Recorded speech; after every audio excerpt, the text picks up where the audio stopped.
The forgotten reason why Nene had to change her design. Momosuzu Nene is a Hololive VTuber who debuted on the 13th of August 2020 as part of Hololive's 5th generation of Japanese VTubers. Her design has become well known over the years. She has long blonde hair with the 2 buns on the side and white flowers. She wears a dress with white frills and a bow on her neck. This has always been true, but what if I told you this was not her original outfit? She originally looked like this. She wore a yellow dress rather than a corset and had detached sleeves and a bell over her chest. She became the first Hololive member to permanently change their main 2D outfit. Why was this change made? And did it harm or help our girl? The announcement was made on the 28th of December 2020 that she'd be changing her main costume. The article released by Hololive did not provide any reasons for the change.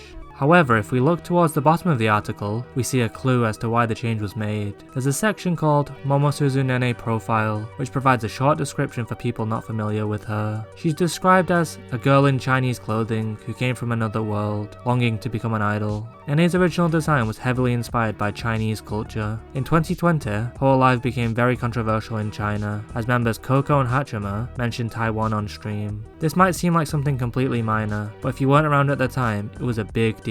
This led to the company and their talents, particularly Coco, facing immense levels of backlash and harassment from Chinese nationalists. This also led to Hololive pulling out of China. Their Chinese branch was shut down by the end of 2020, and their talents stopped streaming on Chinese streaming platforms. Whilst never stated publicly by Hololive, it's believed that this is the reason that Nene's design was changed. In fact, when you look at official descriptions of her nowadays, all mentions of her Chinese roots are gone. On the Hololive Pro site, it now reads, "A girl who came from another world in order to become an idol. A subtle but deliberate choice to remove the references to her original Chinese outfit." Did this help or hinder Nene's career? Well, in some ways it definitely helped her. It stopped the potential harassment from Chinese nationalists and gave her the iconic outfit that she's now known for wearing. Her new clothing stream also popped off, reaching a peak viewership of over 100,000 people. This outfit also introduced the bear features, such as her big fluffy paws and ears, which have become fan favourites. But in some ways it definitely hurt her career,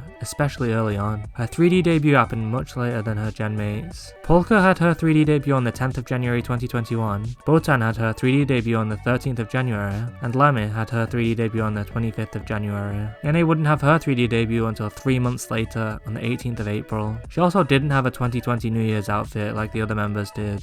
New Year's outfits are very popular and most, if not all of the Hololive members have one. Nene would have to wait another year to eventually get hers. These delays were likely caused because resources such as artists' time had to be devoted to her new non-Chinese inspired costume, and any work that resembled her original costume had to be scrapped. It's a shame that Nene had to go through all of that, but I do commend Hololive and Cover Corp for being proactive and fixing a problem before it had fully developed. This likely caused less headaches over time. I'm still sad that we lost her bell though. I really liked that element of her design.